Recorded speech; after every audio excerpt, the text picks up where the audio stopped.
5 kilo ഉണ്ടായിരുന്ന ഞാനാണ് 4 മാസം കൊണ്ട് ഈ ഒരു വെയിറ്റിലേക്ക് എത്തിയിട്ടുള്ളത്. അപ്പോഴും കഴിച്ചിട്ടുള്ള ഫുഡിൻ്റെ റെസിപ്പീസാണ് ഇടുന്നത്. ഫ്രൈഡ് റൈസിന് വേണ്ടി basmati rice, green peas, carrot വെള്ളം ഒഴിച്ച് നന്നായിട്ട് വേവിച്ചിട്ട് അത് വെള്ളം ഊറ്റി മാറ്റി വെച്ചേക്കാണ്.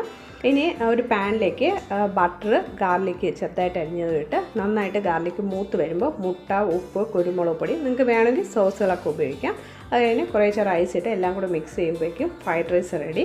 ഇനി സൈഡ് ഡിഷിന് വേണ്ടി കോളിഫ്ലവർ മഞ്ഞൾപ്പൊടി, ഉപ്പും വെള്ളം ഒഴിച്ച് നന്നായിട്ടൊന്ന് വേവിച്ചെടുക്കുക. എന്നിട്ട് വെള്ളം ഊറ്റി മാറ്റി വയ്ക്കും. ഇനി പനീറിലേക്ക് കബാബ് മസാല, തന്തൂരി മസാല, ഉപ്പ്, കസൂരി മേത്തി, തൈര്, പിന്നെ നിങ്ങൾക്ക് ബട്ടർ വേണമെങ്കിൽ ബട്ടർ ചേർക്കാം, ഇല്ലെങ്കിൽ ഓയിൽ 1 സ്പൂൺ കൂടി ചേർത്ത് കോളിഫ്ലവർ ഇട്ട് നന്നായിട്ടൊന്ന് മിക്സ് ചെയ്ത ശേഷം ഞാൻ എയർ ഫ്രൈയിലാണ് കുക്ക് ചെയ്യുന്നത്. 200 ഡിഗ്രിയിൽ 10 മിനിറ്റ്.